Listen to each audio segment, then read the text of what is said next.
예, 한판 브리핑 오마이뉴스의 박우신 기자와 함께하겠습니다. 어서 오십시오. 네, 안녕하세요. 네, 오늘도 김웅전 의원님, 박성태 실장님 어서 오세요. 네, 안녕하세요.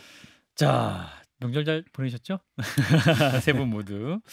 자, 추석 이후로 미뤄졌던 대통령과 당 지도부의 만찬 회동 드디어 다음 주 24일 열리게 됐군요. 네, 윤석열 대통령이 오는 24일 한동훈 국민의힘 대표 등과 만찬회동을 갖는다고 공식적으로 발표했습니다. 예. 대통령실은 이번 회동이 이 대통령실과 당 지도부가 한 자리에 모여서 추석 민심을 점검하고 또 의료 개혁을 비롯한 개혁 과제, 민생 현안 등을 논의하는 이 폭넓은 소통의 자리가 될 것이다. 이렇게 설명을 했는데요. 예. 이번 회동에 이제 국민의힘에서는 한동훈 대표와 추경호 원내대표 그리고 이제 최고위원들, 주요 당직자 이렇게 나설 거고요. 대통령실에서는 이제 비서실장과 정책실장, 안보실장과 수석 비서관들이 참석할 예정이라고 합니다. 대통령실에서는 이번 만찬회동을 포함해 다양한 채널을 통해 당과의 소통을 더 강화하고 또 민생 현안 해결을 위해 지속적으로 협력해 나갈 계획이다. 이렇게도 덧붙였습니다. 예. 자, 일단 만찬이 잡혔습니다. 추석 이후에 잡겠다 했는데 정말 잡고 체코로 나가셨네요. 자, 의원님 어떻게 보십니까? 이게 좋은 만남이 될까요?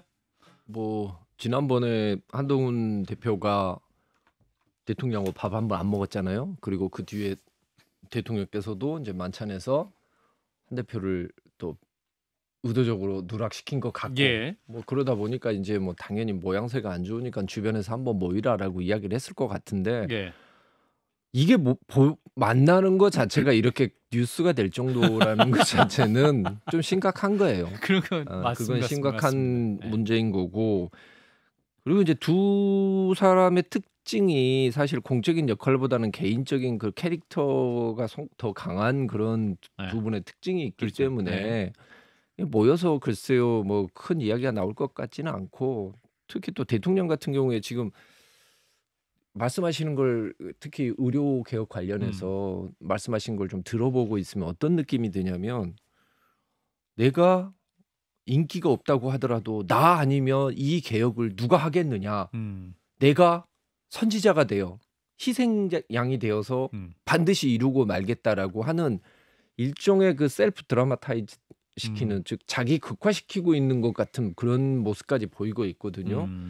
그래서 특히 한동훈 대표 같은 경우에는 뭐 다른 대안을 이야기를 하겠지만, 대통령 입장으로 봤었을 때 본인이 뭐 인기에 연연하지 않고 이 곤란을 돌파해 나가는 희생자로서의 자기 자신을 이미 상정을 하고 있는 상황에서 큰 변화는 없을 거라고 생각을 하고, 한동훈 대표도 뭐 사실은 이 의료개혁 부분에 있었을 때 예전에 저기 대통령실하고 보조를 같이 맞췄어요. 그러다가 지금 상황이 안 좋아지니까 좀 틀어진 거라서 예. 저는 큰 변화는 없을 거라고 변화 봅니다. 없을 것이다. 또 대통령실 입장도 내년 정은 안 되고 2026년 거는 좀 할 수 있다. 요 정도 입장 나온 것 같은데. 예. 일단 밥을 둘이 한 번씩 거절해서 안 먹었잖아요. 예. 밥을 같이 먹어야 식구죠. 음. 지금까지는 식구가 아니에요. 그건 빼고도 다양하게 두 분이 갈등이 컸죠. 저는 뭐 거의 혐오 단계일 거다라고 혐오. 보는데, 그만큼 싫어할 거다 서로 간에 아. 라고 보는데, 밥 한 번 먹는 건 좋은 일입니다. 24일 날. 그런데 한 번 먹는다고 식구가 될 것 같냐? 아니에요. 아. 여러 번 계속. 반복적으로 아하. 누적하면서 먹어야 신뢰가 이제 쌓일 건데, 네. 당면한 의료 대란 문제에서는 시간이 너무 촉박해요. 아. 그래서 저는 정말 잘 됐으면 좋겠는데, 오늘 또 한 대표랑 대통령이 일단 악수했잖아요. 잘 됐으면 좋겠는데 일단 전망기는 서로 자기 얘기만 할 것 같다. 그러니까 25년도 의대 정원 증원 문제가 핵심으로 될 것 같은데, 오늘 대통령실에서도 이미 선을 그었잖아요. 안 된다. 안 된다. 네. 한동훈 대표는 되든 안 되든 제한을 두지 말자. 그래야 일단 저는 한동훈 대표 말이 맞다고 봐요. 설령 25년도 의대 정원 문제에서 전혀 손을 못 대더라도 제한을 두면 테이블에 앉지를 않잖아요. 일단 그렇죠. 의료 단체들이 전공이랑 일단 만나서 얘기하고, 만나서 이건 해보려는데 도저히 안 됐어. 미안해. 대신 이거. 이렇게 가든지 해야 되는데, 대통령실에서는 이게 꺾이면 안 된다고 생각을 하는 것 같아요. 그래서 조금의 여지도 주고 있지 않기 때문에 어렵지 않을까라고 생각을 합니다. 그리고 앞서 김웅 의원님도 말씀하셨지만 두 분 서로 자기 얘기만 하는 스타일이어서 듣지 않을 가능성이 크지 않을까. 예. 안타깝습니다. 전 진심으로 잘 되길 바라요. 여당 반장님. 네. 자, 그래서 출입 기자들은 어떤 반응입니까? 우리 곽유신 기자는 그날 만찬 가세요? 아니, 취재하러? 그러니까 뭐 이 만찬을 저희가 직접 가지는 못하죠. 아, 보통 이제 그래요? 풀 짜가지고 풀 짜서? 네, 그래서 아마 전달이 될 텐데 네. 기자들 관심이 과연 이제 성과가 있겠느냐라는 거고 가장 핵심 의전 역시나 이제 의료 관련 문제일 텐데 예. 사실 이거는 용산 대통령실에서 풀어주지 않으면 한동훈 대표 이제 단독 돌파가 어려운 상황이기 때문에 그렇죠. 어떻게든 뭔가 한동훈 대표가 윤석열 대통령의 마음에 들게끔 뭔가 해서 끌어내야만 하는 상황인데 한 대표가 필요하다. 네, 근데 뭔가 이제 변화가 캐릭터상 두 분 다. 보았을 때 그 누구 한쪽이 쉽게 물러설 것 같지는 않고 아하. 결국 그렇게 되면 대통령이 먼저 양보할 일도 만무하니 이번 이벤트도 그냥 이벤트로만 끝나지 않겠느냐 이런 우려가 이제 기우이길 바랍니다. 네, 우려가 좀 더 있는 것 체코에서 같습니다. 고민 많이 하고 오시지 않으실까라는 기대를 해보는데 일단은 오늘 출발을 하셨군요. 대통령이 원전 세일즈를 위해서 체코를 갔는데 한동훈 대표 환송을 했어요. 그 장면 좀 소개해 주시면. 네, 사실 뭐 이 환송 때문에 오늘 뭐 최고위원 회의도 좀 늦게 시작을 했는데요. 예. 윤석열 대통령과 이제 김건희 여사가 오늘 성남 서울공항에서 대통령 전용 기적 공군 1호기 편으로 체코로 출발했습니다. 이 자리에 한동훈 대표와 추경호 원내대표를 비롯해서 이상민 행안부 장관 그리고 이제 김홍균 외교부 제1차관, 정진석 비서실장과 홍철호 정무수석이 이제 환송을 했는데요. 예. 윤 대통령은 이제 22일까지 2박 4일 일정으로 체코를 공식 방문하며 특히 예. 원전 동맹 구축 외교에 나설 것이다. 이제 이게 설명이었습니다. 예. 페트로파벨 체코 대통령과 단독 또 확대 회담을 거쳐서 양국의 원전 협력 강화 방안을 논의하고 공동 기자회견도 할 예정이라고 하는데요. 예. 한수원의 체코 원자력 발전소 건설 수주를 지원하기 위해서 우리나라가 얼마나 큰 기술들 갖고 있는지 이런 점들을 집중적으로 어필할 것이라고 이야기 나왔습니다. 예. 자, 근데 야당은 또 반응이 안 좋습니다. 민주당은 이를테면 무리하게 추진하는 수출 전면 재검토하라. 왜 그렇습니까? 네, 오늘 이제 민주당의 이제 김정호, 김성환, 민영배, 허영원 그리고 조국혁신당의 서왕진 의원까지 기자회견을 열었는데요. 이대로 가면 수조 원대 손실이 발생을 해서 국민 혈세를 쏟아 부어야 할지 모른다 이제 이렇게 주장을 했습니다. 예. 그러니까 윤 대통령이 이번에 체코 방문하는 게 24조 원의 잭팟이라고 부르는 이 원전 수출이 미국의 문제 제기로 어려워지자 부랴부랴 이게 급하게 만든 일정이다라는 의혹 제기였는데요. 예. 뭐 잘 아시는 것처럼 이 보도가 나왔습니다만 체코가 앞서서 지난 7월 신규 원전 사업에 우선 협상 대상자로 한수원을 선정을 했지만 예. 미국의 웨스팅하우스 그리고 프랑스 전력공사가 이의를 제기한 상황이죠. 그래서 수십조 원 손실이 발생한 이명박 정부의 해외 자원 개발이 재현되는 것은 아닌지 우려스럽다라면서 정부는 지금이라도 투명하게 정보를 공개를 하고 그리고 실현 불가능한 원전 시장 대신에 재생에너지에 좀 투자를 해달라 이렇게 촉구했습니다. 예. 자원외교를 말하는 것 같은데 이명박 정부 시절에. 자, 일단 대통령의 원전 세일즈 외교. 자, 새로운 것이다. 새로운 거 아니다. 뭐 이렇게 또 여러 평가가 나오네요. 자, 의원님 어떻게 보셨는지. 참 안 가면 또 안 간다고 분명히 뭐 깠을 텐데 예. 이게 참 대통령이 어찌 됐든 간에 지금 이 난관에 부딪혔으면 대통령이 거길 가는 거에 대해서 국익을 생각하면 당연히 가서 좀 잘하고 오시라라고 이야기하는 게 맞는 것이지 뭐 국회에서 모여서 뭐 저주의 굿을 펼치는 것도 아니고 도대체 뭐 하는 건지 모르겠어요. 실제로 제가 국회의원이었을 때 외국을 나가보잖아요. 실제 나가보면 거기에 나와 있는 우리나라 기업이나 예. 우리나라 교포나 이런 분들한테 도움이 많이 됩니다.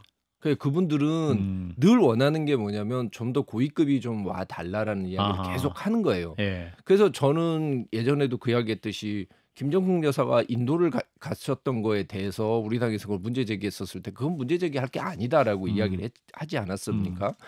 근데 지금 만약에 예를 들어서 이분들 같은 경우에 지금 체코 가는 거에 대해서 이렇게 비난을 하고 있는데 그럼 과거에 김정숙 여사가 인도 타지마을 보러 간 것도 비난을 했었어야죠. 그건 아니고 이거는 제가 보기에는 비즈니스 외교는 맞는 것 같아요. 그리고 당연히 이건 하셔야 되는 거고 대통령 입장에서는. 근데 대통령께 이제 드리고 싶은 말씀은 이거 가지고 지지율이 반등되지는 않는다는 거예요.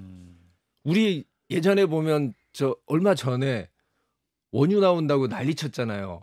포항 여기만 네. 잠깐 그거 화제됐고 지지율 잠깐 올라가다 금방 끝났습니다. 그 5주 가면 지금 근데 어떻게 되고 있어요? 지금 다 뚫고 있나요? 아무튼 그래가지고 요즘 뭐 저기 탐사 보니까 10주선은 용역 계약을 했고 그게 이제 언제부터 하는지는 잘 모르겠습니다. 예, 또 아젠다 키핑을 하고 있어요, 박 실장님. 네, 계속해 주세요. 결국은 그런 부분들이 지금은 거의 약간 이제 방송에서 보면 뭐 무슨 류진숙이라고 하는 국립 아이돌이라고 하는 그런 개그맨들이 나와서 일종의 조롱의 대상으로 삼고 있어요. 저 석유 시추에 대해서. 류진숙. 예. 재밌습니다. 알겠습니다. 근데 지금 대통령께서 이제 아셔야 되는 게 이런 거는 일회성인 거고 지금 사실 대통령이 지지율을 무너뜨리고 있는 것은 세 가지라고 할 수 있는 거죠. 첫 번째는 누가 뭐라고 이야기를 하더라도 의료 대란 문제고 두 번째는 김건희 여사와 관련된 여러 가지 그런 의혹들이 있고 세 번째는 최상병 문제를 제대로 풀지 못한 이 세 가지가 있습니다. 이 문제를 해결을 하셔야지 뭐 이렇게 열심히 다니셔도 큰 효과는 없을 것 같아요. 박 시장님. 저도 평상시에 대통령이 외국 나가는 것은 뭐 괜찮다고 봅니다. 나가면 어쨌든 국위 선양도 되고 예. 나가서 물론 전제가 붙죠. 사고만 안 친다면 가끔 치는 게 있긴 한데 대통령이 어쨌든. 사고를 칩니까? 나가면? 그건 제가 특정인을 얘기하진 않았습니다. 예, 알겠습니다. 이게 예. 용어 선택에 주의해 주시죠. 예, 정상이 과거에도 대통령 우리가 여러 명 있었잖아요. 예, 어쨌든. 그러니까. 예, 알겠습니다. 특정 대통령을 지칭하지 않습니다. 그렇군요. 뭐 저도 살빵도를 다 강구해요. 알겠습니다. 예. 그런데 어쨌든 뭐 그러면 나가면 좋다고 생각합니다. 예. 국위 선양도 되고 어쨌든 현지 언론에 뭐 기사가 좀 날 거 아닙니까? 그리고 또 뭐 다 도움되는 일이고. 그런데 지금이 그럴 때냐? 그건 전 의문이에요. 지금이 그럴 때냐? 예, 그러니까 원전 수출을 보다 확고히 하기 위해서 간다. 대통령이 가서 얼마큼 될지 저는 잘 모르겠어요. 이거 웨스팅하우스가 딴지 거는 건데 예. 원천 기술 때문에 양해를 해줘야 되는 거거든요. 근데 체코 가서 이걸 해결할 수 있나? 그것도 솔직히 잘 모르겠고. 차라리 미국에 그리고 꼭 대통령이 가야 되나? 물론 제가 전문가가 아닙니다. 아니어서 깊숙하게 모르지만 상식적으로 봐서는 그런 생각이 들고요.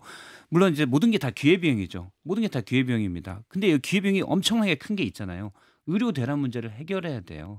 지금 가서 원전 문제 어떻게 하고 거기서 만찬하고 뭐 총리랑 뭘 하고 그런 것보다 더 중요한 건 대통령이 설령 의료 계획에 본인의 의지와 방향이 맞다고 하더라도 지금 파행의 대란의 붕괴 위기라고 불거지는 의료 문제를 해결해서 의료단체를 만나든 설득하든 물밑으로 뭘 하든 좀 국내에서 그걸 하는 게 먼저가 아닌가라고 생각을 합니다. 예. 지금은 뭐 이게 경각이 시간이 급한 거잖아요. 점점 갈수록 위험해지고 각 시간마다 우리도 모르는 우리가 카운팅할 수 없는 통계적으로 드러나지 않지만 누군가는 계속 위험에 처해 있어요.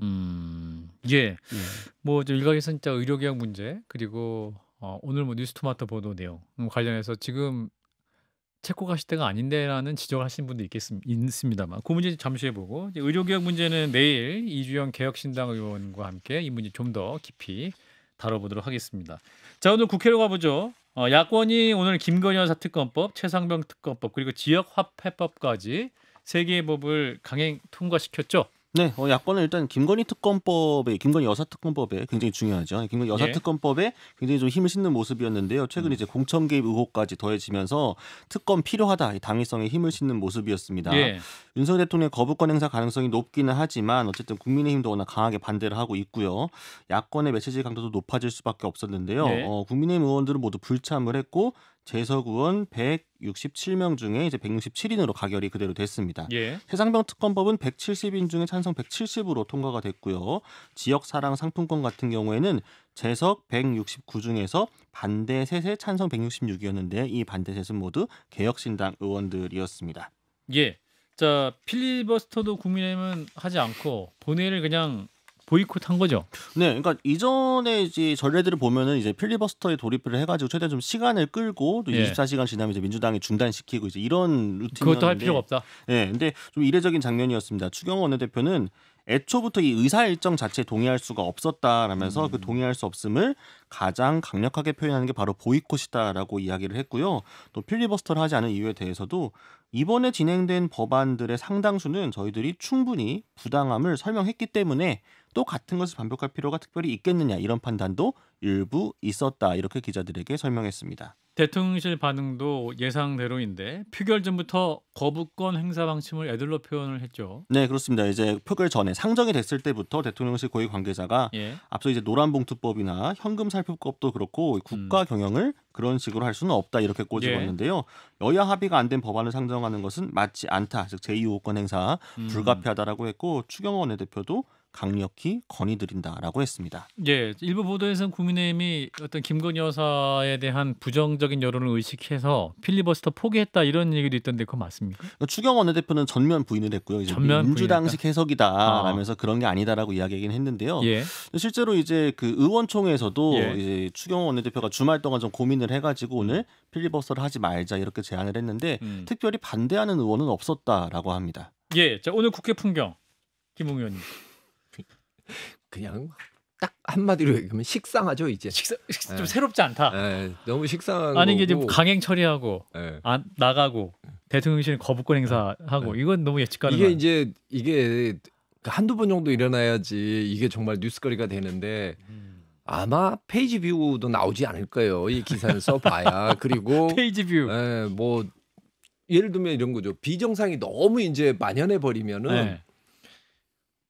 둔감해지고 무감각해집니다. 아. 근데 다른 건 뭐 다 그렇게 할 수 있다고 생각해요. 근데 이제 지금은 국회가 어느 때보다 지금 중요한 역할을 해야 되는 때거든요. 네.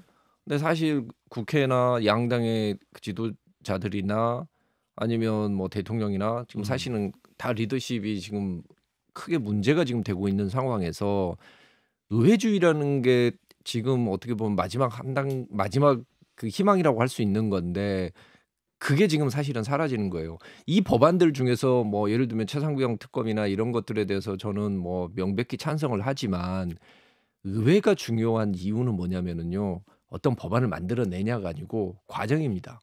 그러니까 의회가 가장 중요시 여겨야 되는 건 뭐냐면 어떤 결론을 내고 어떤 법안을 내고 어떤 결의서를 낼 때 어떤 과정을 거쳐왔느냐 그걸 보여주는 게 가장 중요한 거고 그게 의회주의거든요. 예. 사실 어떤 법이 나온다고 해서 세상이 바꿔지는 것은 아니지만 어떤 식으로 서로 갈등과 대립이 있는 당사자들끼리 모여서 이 문제를 해결하고 나가느냐 그걸 보여주는 게 그게 일종의 우리가 그 비싼 돈 들여서 국회를 만들어 놓은 이유거든요. 예.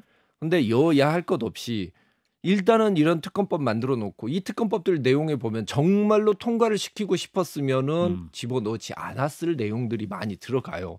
그걸 통해서 대통령은 계속 불통이고 거부권만 행사한다라는 이미지를 그냥 넣기 위해서 야당에서는 그런 법안 계속 만들어서 진행을 시키고 대통령실에서는 계속 거부권 행사하고 이제 여당에서는 야 그거 뭐 우리가 뭐 막아봐야 어차피 뭐 살라미 전술로 이게 필리버스터도 다 없애버릴 건데 예. 그냥 그럴 바에는 그냥 우리 집에서 좀 쉬고 거부권 행사하고 그다음 그 뒤에 가서 제의 요구할 때 똘똘 뭉쳐서 아웃시키자. 법안 아웃시키자. 그걸 계속 반복되는 거죠. 그걸 통해서 국회는 국민들로부터 완벽하게 불신과 조롱의 대상이 될 겁니다. 이거는 여야 가릴 게 없는 거예요. 불신과 조롱의 길을 가고 있다. 저는 이제 두 가지 면을 보면 일단 민주당에서 김여사 특검법, 최상병 특검법을 오늘 본회의 통과시켰잖아요. 대통령이 거부권을 행사한 건 명확 관하하고 재의결인데 저는 사실 추석 전에 몇몇 친한 야당 의원들에게 얘기를 했어요. 꼭 오늘 해야 되느냐. 지금 의료 대란이 이렇게 심각한데 김건희 여사 특검법 물론 중요한 문제고 최상병 특검법도 중요한 문제인데 이게 한 주 두 주가 뭐 그렇게 중요한 문제는 아니지 않느냐.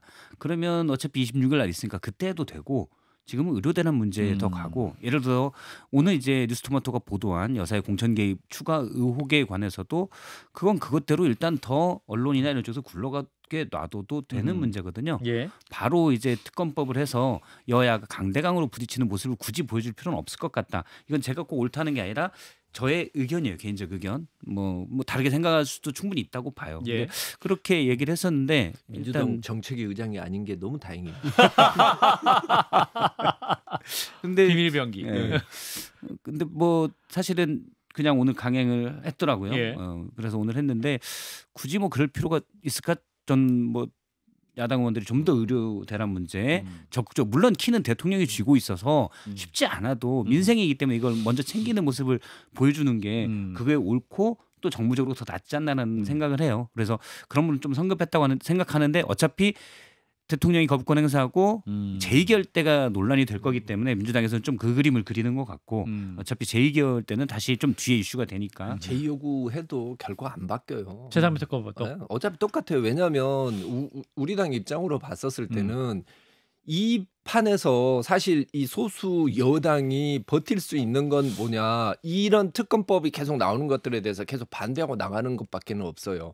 여기에 이슈에 따라서 이건 그럴 수도 있으니까라고 따라가기 시작하게 되면은 국회라는 것 자체가 이제 진짜 그야말로 민주당이 원하는 대로 그냥 그대로 흘러가 버리게 되는 그런 것입니다. 그리고 그 과정에서 우리 당은 아무것도 못했다라는 그런 그 내부 비판과 또 지지층의 그 어마어마한 그런 그 논란이 있을 수밖에 없는 상황이기 때문에 아마 이건 뭐 민주당에서는 잘못 생각하고 있는 거예요. 제2요구 들어가면은 반란표 좀 나오지 않을까? 절대 안 나옵니다. 절대 없다. 저는 나올 수도 있을 수도 있다. 의미 있는 반란입니까? 아니면 그래도 반란이 꽤 있었네 이 정도입니까?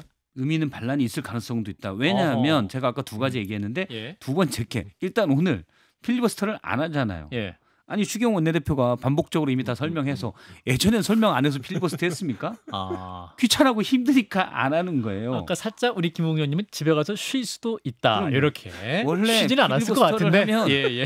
의원들 100여 명이 다 나와서 보고 있어야 되고 필리버스터 하는데 처음에 몇 명 남아있다고 의원들 추석 때 고생이 혼났거든요. 많거든요. 아 지역구 돌다가. 또 민주당 의원들도 여기 참여 안 하면 좀 그러니까 같이 하다가 또 나머지도 같이 앉아 있어야 돼요. 아.